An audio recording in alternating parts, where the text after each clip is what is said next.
പ്രായം എത്രയായാലും ഒന്ന് നടക്കാൻ ആഗ്രഹിക്കാത്തവർ ലോകത്തെവിടെയും ഉണ്ടാവില്ല. ലോകമെമ്പാടുമുള്ള ജനങ്ങളെ ഏതാണ്ട് ഒരേ രീതിയിൽ അലട്ടുന്ന പ്രശ്നമാണ് മുട്ടുതേയ്മാനം. 45 കഴിഞ്ഞവർക്ക് മുട്ടുതേയ്മാനം കണ്ടുവരുന്നുണ്ട്.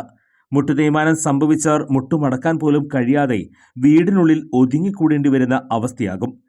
അത്തരം രോഗികളുടെ ജീവിതം തന്നെ മാറുന്ന വിധത്തിൽ നൂതന സാങ്കേതിക വിദ്യ ഉപയോഗിച്ചുള്ള ശസ്ത്രക്രിയ പ്രചാരം നേടിക്കഴിഞ്ഞു. കൃത്രിമ മുട്ട് മാറ്റിവെക്കുന്നതിനായി സാങ്കേതിക വിദ്യ സ്വന്തം പരീക്ഷണാടിസ്ഥാനത്തിൽ കണ്ടെത്തുകയും അതിൽ വിജയം കാണുകയും ചെയ്ത വ്യക്തിയാണ് ഡോക്ടർ പ്രേംകുമാർ.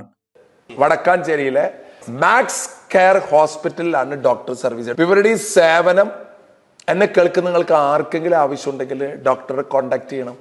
അങ്ങനെ നിങ്ങളുടെ ബുദ്ധിമുട്ടുകൾ മാറ്റട്ടെ. ഞാൻ എൻ്റെ ജീവിതത്തിൽ ഇത്രയും ചിന്തിക്കാറുള്ളൂ. ഞാൻ കാരണം ഒരു മനുഷ്യന്റെ ബുദ്ധിമുട്ടുകൾ മാറ്റാൻ പറ്റിയാൽ എല്ലാ ബുദ്ധിമുട്ടും അവന്റെ മാറ്റാൻ നമുക്ക് പറ്റില്ല.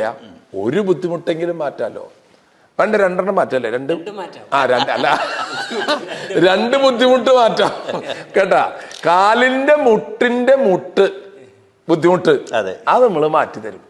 ചുരുക്കി പറഞ്ഞാൽ ഈ വടക്കാഞ്ചേരിക്കാരൻ ഡോക്ടർ പ്രേംകുമാറിന് മുന്നിൽ മുട്ടുമടക്കാത്തവർ ആരും ഉണ്ടാകില്ല.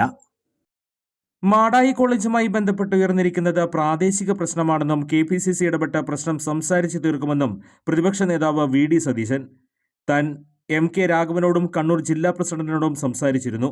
പ്രശ്നം KPCC പ്രസിഡന്റുമായി ആലോചിച്ച് രമ്യമായി പരിഹരിക്കുമെന്നും VD സതീശൻ പറഞ്ഞു. അതേസമയം MK രാഘവനെതിരെ പ്രതിഷേധിച്ച വിമത വിഭാഗം നേതാക്കൾ കണ്ണൂർ ഗസ്റ്റ് ഹൌസിൽ VD സതീശനുമായി കൂടിക്കാഴ്ച നടത്തി.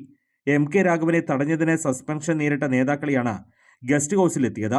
DCC പ്രസിഡന്റ് മാർട്ടിൻ ജോർജും ചർച്ചയിൽ പങ്കെടുത്തു. പ്രതിപക്ഷ നേതാവിനോട് കാര്യങ്ങൾ പറഞ്ഞുവെന്നും കൂടിക്കാഴ്ചയിൽ തൃപ്തരാണെന്നും നേതാക്കൾ അറിയിച്ചു. കൂടുതൽ വാർത്തകൾക്ക് ഞങ്ങളുടെ ചാനൽ സബ്സ്ക്രൈബ് ചെയ്യുക. ഫേസ്ബുക്ക് ഫോളോ അപ്പ് ചെയ്യുക. വാർത്തകൾ വേഗത്തിലറിയാൻ Anytime News.